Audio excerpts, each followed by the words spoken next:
terjadi hari ini. Di tengah kebijakan efisiensi anggaran, apakah dengan membeli mobil dinas seharga 8,5 miliar rupiah ini tepat sasaran? Kita bahas bersama anggota tim Gubernur untuk Percepatan Pembangunan Kalimantan Timur, Sudarno. Selamat malam, Pak Sudarno. Masih di mute, Pak Sudarno. Saya juga mau menyapa ada peneliti Pukat UGM, Zainur Rohman. Mas Zainur, selamat malam. Selamat malam Mbak Audrey. Saya mau ke Selamat malam Pak Sudarno. Ya, saya mau ke tim TGUPP dulu. Jadi Mas Sudarno, mobil seharga fantastis 8,5 miliar ini sebenarnya mau dipakai untuk apa sama Pak Gubernur? Sebenarnya memang ada fungsi dua itu Mbak, fungsi operasional untuk jelajah Kalimantan Timur yang luasnya 127.000 kilometer, yang medannya luar biasa berat, yang kedua berkaitan dengan tamu-tamu. Tapi intinya Pak Gubernur itu bukan minta mobil mau apapun Mbak, yang penting beliau dipenuhi speknya itu satu. Yang kedua, ini sebenarnya sudah terjadi efisiensi, ini yang perlu publik tahu Mbak Audrey ya, penonton Kompas TV, karena awalnya pada APBD sebelumnya yang disusun oleh pemerintah sebelumnya, sebelum Pak Rudi Senoni terpilih, itu ada sewa helikopter 2 miliar per bulan kali 12, 24 miliar untuk sewa dalam rangka untuk mobilisasi memantau Sekaltim. Pak Gubernur kita Rudi Mas itu tidak mau, makanya menyerahkan kepada TAPD Sekda dengan teman-teman untuk mengatur. Yang penting beliau bisa jelajah Kalimantan Timur, melihat langsung situasi masyarakat Kaltim. Itu tapi kalau misalnya Pak Sudarno, kalau misalnya mau menyesuaikan dengan spek, bukannya banyak spek-spek lain yang mirip-mirip tapi harganya nggak fantastis sampai 8,5 miliar?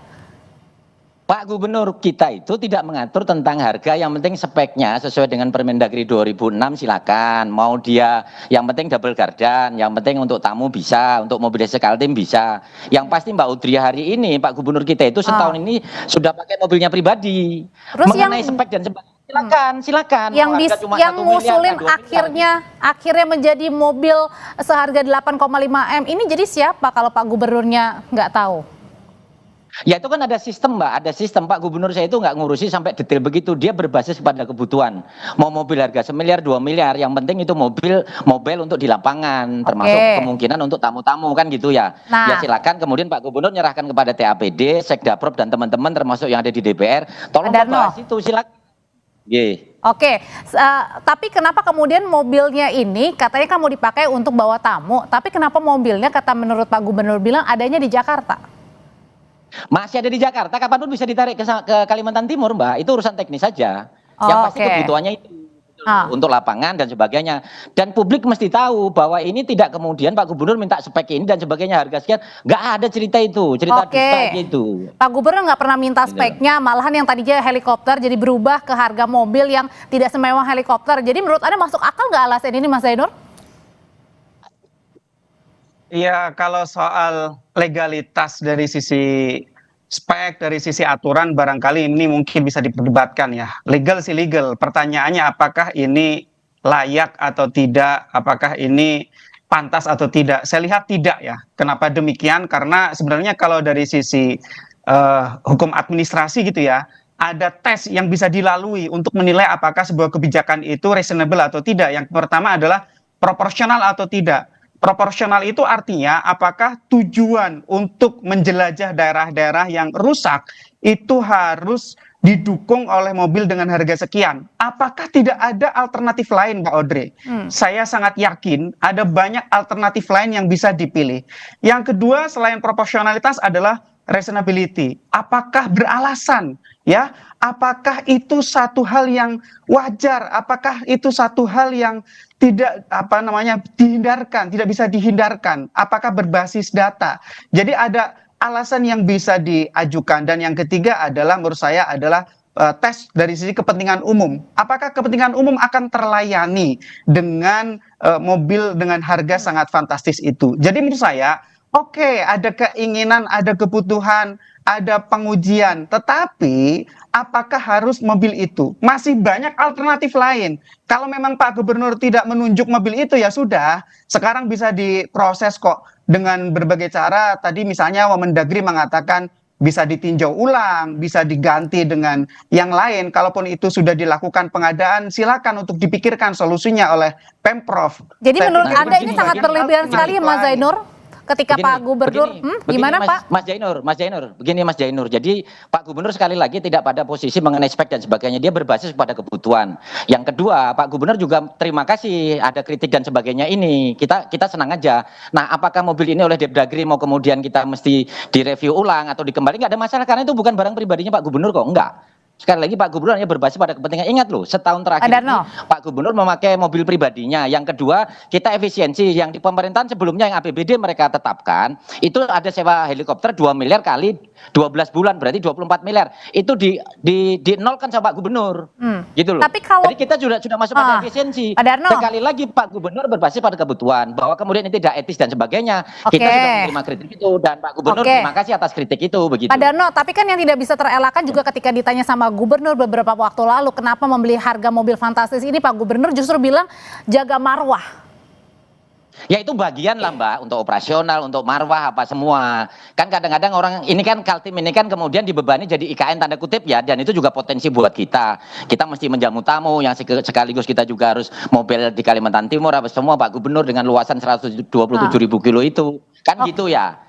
Ya intinya Pak Gubernur siap aja arahan Depdagri apa, itu kita akan menyesuaikan, akan tunduk patuh. Yang kedua, kita terima kasih atas segala kritikan itu gitu loh Mbak. Kita nggak abaikan itu kok. Pak Gubernur kita juga nggak anti kritik gitu loh. Oke, Mas Zainur, apakah barang Mbak? Mas Zainur, apakah Anda masuk logika juga dengan membeli mobil mewah itu adalah sama dengan menjaga marwah karena lokasi IKN ini ada di Kalimantan Timur? Nyambung ya. Menjaga pemerintahan yang bersih, yang baik, yang profesional, yang melayani, itulah menjaga marwah gitu ya. Kalau mau studi banding bisa studi banding ke DKI. DKI itu setiap hari ada tamu-tamu negara ya dari berbagai negara lain.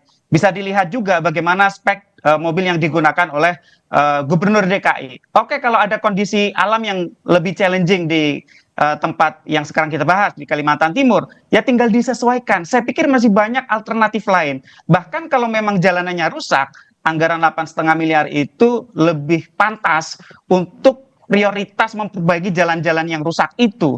Saya berpikir dengan harga 2 miliar pun masih banyak spek-spek lain yang jauh bisa dipilih oleh Pemprov Kaltim daripada membeli mobil yang ini mobil yang sangat luxury gitu ya, dibandingkan dengan misalnya dari aspek kebutuhan. Jadi kalau dari sisi aspek marwah pun tidak ketemu. Jadi sekarang orang itu sudah pintar-pintar gitu ya, bisa menilai setiap alasan itu bisa diuji. Ada alat uji terhadap setiap argumentasi gitu ya. Jadi jangan juga membodohi rakyat gitu. Jadi ada proportionality, ada reasonability, ada public interest test gitu ya. Jadi publik itu tidak bodoh sekarang gitu. Jadi Pak, ini Gubernur mengatakan tidak ngotot bahwa itu harus mobil itu. Ya gimana tuh Pak? Gimana Pak Darno tanggapannya? Jadi Pak Jainur, karena kita menganggap publik itu pintar, maka Pak Gubernur kita ini Rudi Masud itu juga kemudian menghargai kritik itu, kemudian mengevaluasi, jangan juga dibelok-belokkan. Yang kedua, jangan juga logikal falasi Pak Jainur, bahwa kalau jalan rusak mesti ini. Ingat loh di Kaltim itu harga tingkat kemahalannya tinggi loh Pak Jainur. Pak Darno, mungkin gini. Pak Darno, jadi jangan logikal falasi juga bahwa ini jalan rusak lebih bagus. Enggak, itu tetap logikal falasi versi saya karena kita ini sama-sama orang kampus nih. Oke, Pak Darno, ini karena juga yang dipertanyakan sama warga atau netizen adalah ketika harga 8,5 M harusnya kan tetap dengan spek tapi harganya nggak semahal itu. Dan sisa-sisa dananya ini bisa digunakan justru untuk membangun jalan, membuat jalan. Monggo Mbak, itu nggak ada masalah. Pak Gubernur itu clear. Tunduk patuh apa semua selama itu untuk kebaikan. Ingat loh ya, bahwa Kalimantan Timur itu penghasil supporting kedua ketiga terbesar untuk Indonesia, untuk DBH dan sebagainya loh ya. Pak Gubernur berpihaknya bukan tentang cuma sekedar 8,5 miliar yang kita terima kritik itu. Tahun ini Pak Gubernur tuh mengalokasikan beasiswa untuk gratis pol aja untuk pendidikan universitas. Itu 1,4 triliun loh Mbak. Itu yang tanggung jawab nasional. Karena Pak Gubernur kita ini juga kepengennya rakyat Kaltim bisa mengenyam pendidikan S1, S2, S3. Itu 1,4 triliun, kurang lebih 158.000 mahasiswa yang akan dibiayai tahun ini gratis pol. Itu juga sisi lain begitu. Jadi semua kita urusin. Nah, kembali lagi mengenai 8,5 miliar, Pak Gubernur terima kasih atas kritikannya. Kita akan evaluasi, kita akan tunduk patuh. Berarti intinya, siap dikembalikan nggak tuh, kan udah terlanjur beli Pak? Namanya tunduk patuh sama Depdagri, sama Prabowo, Gibran, selesai. Oke, berarti artinya siap dikembalikan dan ini uangnya pakai uang ini ya, uang dinas ya, berarti ya pembeliannya ya? Ya pasti uang APBD kan Mbak, yang dengan mekanisme-mekanisme lah. Intinya Pak Rudimasus selaku Gubernur Kaltim, terima kasih segala kritikan netizen se-Indonesia itu. Yang kedua, siap menjalankan perintah Kementerian Dalam Negeri. Mau dikembalikan, mau direview, monggo nggak ada masalah. Intinya Pak Gubernur kita ini substansi dia bisa menjalankan tugas untuk mengawal rakyat Kaltim yang kurang lebih luasnya 127.000 km. Dan kita nggak bisa head to head dengan Jakarta, nggak bisa. Itu urusan lain itu, pada pembahasan lain Mbak. Oke, Mas Zainur, tapi kemudian apakah dengan masalahnya hanya selesai gitu aja dengan ya tadi mengembalikan saja mobil yang sudah terlanjur dibeli, dan kalaupun dibeli, dikembalikan, dijual lagi kan harganya juga tidak sama dengan pembelian itu, 8,5 M. Langkah yang pertama tentu soal kepatuhan terhadap petunjuk dari Kementerian Dalam Negeri. Silakan itu untuk ditindaklanjuti terlebih dahulu. Ya, publik mau melihat bagaimana Kaltim merespon petunjuk dari Kementerian Dalam Negeri, itu yang pertama. Yang kedua, ini harus jadi pembelajaran untuk seluruh penyelenggara negara bahwa selain legality, ya, ada faktor kepantasan, ya. Bagaimana pejabat negara, penyelenggara negara itu tidak bisa lepas dari faktor kepantasan. Apakah pantas atau tidak, itu perlu untuk direnungkan setiap seorang penyelenggara negara itu mau mengambil kebijakan publik. Yang ketiga, saya pikir tidak bisa berlindung di balik alasan bahwa gubernur tidak mengurusi sampai level anggaran seperti ini. Justru ini saya pertanyakan betul.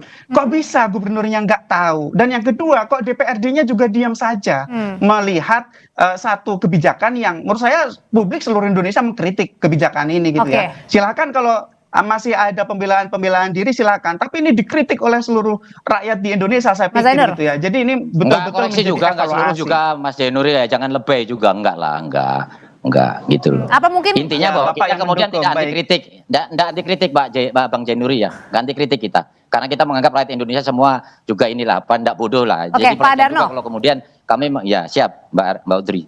Tapi apakah kemudian karena ketua DPRD-nya juga merupakan kakak dari Pak Gubernur, ini kemudian juga menjadi satu catatan kritik juga Mas Zainur, kemudian ketika tadi pembelian mahal ini kemudian tidak ditanggapi oleh DPRD dan memperbolehkan menyilahkan saja?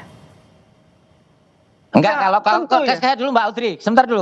Ya, gimana Pak Darno? Ya, Pak Darno, jangan juga begitulah, bahwa DPR itu kan tidak kemudian ketua yang kendalikan. Kan di DPR itu enggak sistem komando kayak kemudian di pemerintahan lah. Di sana ada fraksi Golkar, fraksi Gerindra, fraksi PDIP, fraksi Demokrat dan lain-lain. Nah, jadi check and balance juga jalan lah.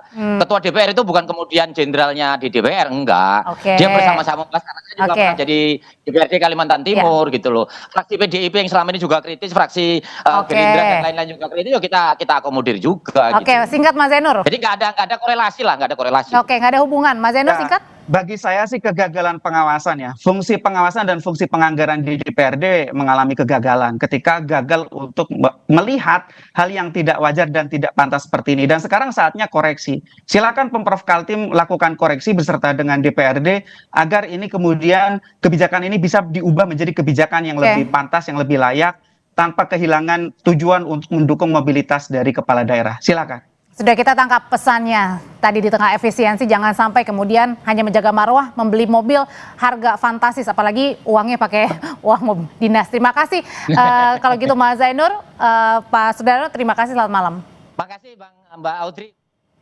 Tetap bersama